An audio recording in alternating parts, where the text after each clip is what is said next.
Indigo children are born with natural metaphysical abilities and incarnated on this planet to help in the global transition of ascension. They're not one specific race or gender and often think outside the box. We may not immediately notice if someone is an indigo by merely looking at them, although some indigos have distinguishing features such as large eyes and prominent auras. Indigos have been on this planet for a long time, playing an important role in the ascension process. Did you ever see the homeless man carrying the sign, "The end is near"? Many people ridiculed this person and labeled him as insane because he didn't fit into the societal norm of expectations. Perhaps this was an indigo man who had a premonition. Many indigos can relate to this homeless man. Indigo people often find it difficult to fit into any specific category of society because they have a difficult time relating to the herd mentality that our mainstream media imposes on its viewers. At birth, the indigo children appear to be the same as any other infant. Within the first few years of life, these children will begin exhibiting traits of their abilities, such as having conversations with invisible friends or having out-of-body experiences. Conforming adults will often attempt to suppress these abilities in their children due to fear of ridicule and nonconformity. As the indigo children grow older, they may be introduced to religion. Many will have a difficult time understanding the conforming ways of religion, and will question why people allow religion to control their lives. Others may be highly religious, yet feel a stronger divine purpose in life, creating cognitive dissonance between what they were taught and what they feel inside. At school, the indigo children learn conformity, yet feel the same cognitive dissonance they felt with religion. They often rebel against societal norms and are considered outcasts by their peers. Many are currently labeled with attention deficit disorder and are placed on medication to help them maintain focus in school. Children and adults with ADD and ADHD commonly feel like they have a plethora of energy and need to find creative ways to expend this energy. The key word is energy. Every thought contains energy that is sent out to the universe and recreated within our societal Mandelbrot as the now. Many people diagnosed with ADD and ADHD have a difficult time focusing on anything they find mundane, such as school, rules, and authority figures, or anyone in general, who cannot relate or understand them. There are many more undiagnosed cases of ADD and ADHD where people feel this same anomaly. Is it a coincidence that the prevalence of ADD and ADHD has come at a time when people have incarnated to this planet with very little time to garnish and/or remember any negative karma?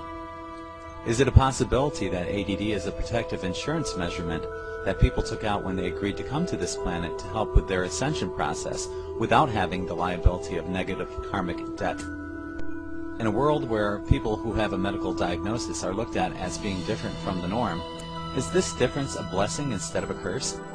How many children or adults receive the following comment on their report card: fails to pay attention? How many people wondered why other children in their classes had such an easy time staying focused in class while you were thinking about other things while gazing out the window? Education can be an incredible experience for the indigo child once he or she finds their true path. The ADD indigo children will remain incredibly focused on something that keeps their attention. Once they find their niche in life, they'll move forward toward their goals with more intensity than the average adult. People with ADD learn coping skills to deal with this disorder. In school, a child can sit in front of the class away from any windows. The teacher can tap the child on the shoulder if he or she notices the child drifting away from the subject being taught. If allowed in school, the student can chew gum, which also helps people with ADD maintain focus. Ironically, those indigos with ADD tend to think outside the box as their minds are constantly wandering. They're usually creative in the art and music field and have no problem maintaining focus when their minds are occupied on something they love to do. They will come up with ideas that are so outside the box that others will initially discredit their ideas because the ideas are too advanced and cannot be described articulately enough for others to understand the end results. They are often innocently forgetful and have a difficult time remembering anything past or present. They often have a difficult time fitting into cliques and can relate to almost every clique, but may not want to be part of any one of them, distancing themselves from any possible karmic debt associated with these cliques. Some are described as scattered, loners, or wanderers who are trying to find others who are like them, or people who can accept them for who they are without conforming to societal standards. Many indigos feel confused as to why they have ADD and cannot understand why other people have such an easy time remembering past or recent thoughts. Many feel like they don't belong here and have a sense of where home is, but it's not necessarily here. The indigos incarnated to this planet in 3 phases. The first phase was before 1978 and includes people such as Joan of Arc and Saint Bernadette. The next phase arrived between 1978 and 1995, and the last phase began around 1996 until present time. The first phase indigos are currently known as the baby boomers, who were born in the 1940s and the 1950s. They were involved in civil rights protests as well as the hippie movement in the 1960s. These indigos were peacefully rebellious and are currently known as the founders of the green movement and modern technologies such as the computer and the internet. They were often very creative in the fields of art and music. Their artwork defined the era in which they lived, and their music reflected their peacefully rebellious nature, and in turn they created their own subculture, unfortunately destined for failure with the abuse of illicit substances. Through LSD and other hallucinogenic substances, they discovered that there's a reality of existence that the ordinary person wouldn't understand.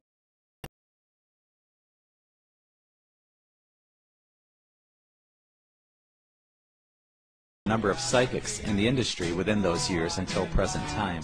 The hearts and minds of the first phase indigos were in the right place, but they generally lacked the organizational abilities to create a lasting, peaceful existence based on the barter system, love, and compassion for one another.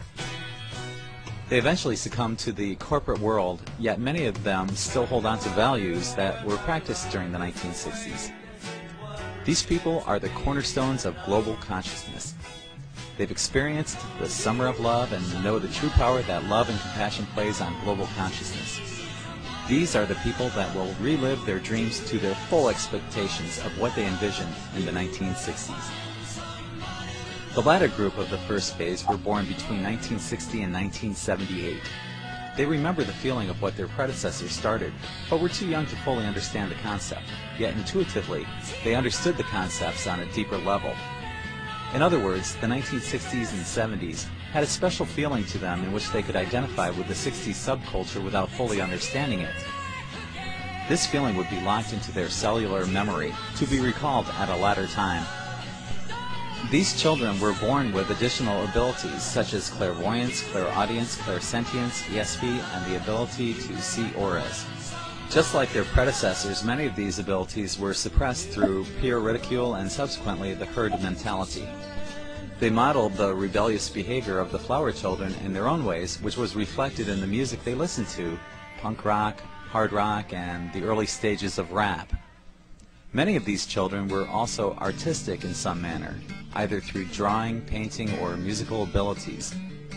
The second phase of indigos were the Generation X kids. Many of these indigo children were diagnosed with ADD and placed on medication for this so-called disorder. They were stereotyped as latchkey kids whose parents were often divorced. These indigos learned to be rebellious, yet highly intelligent, even if their grades in school didn't necessarily reflect their intellectual abilities. Their parents may have been part of the 1960s hippie movement and may not have given them the organizational structure that they needed.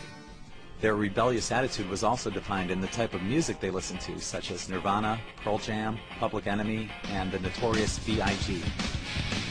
These are the indigos that dared to be different in their own unique way, through fashion, music, art, and lifestyle. They were also born with new abilities, but once again, through the herd mentality, they suppressed these abilities on a large scale. The latter group of the second wave indigos, who were born between 1986 through 1995, may be more related to the final wave of indigos, who are less concerned about their ego or becoming involved with groups that don't fit their personality traits. They're less inhibited and more likely to follow the beat of their own drummer than to follow the flock. The ones who follow the flock may be experiencing cognitive dissonance between the desire of having friends versus their desire to be themselves.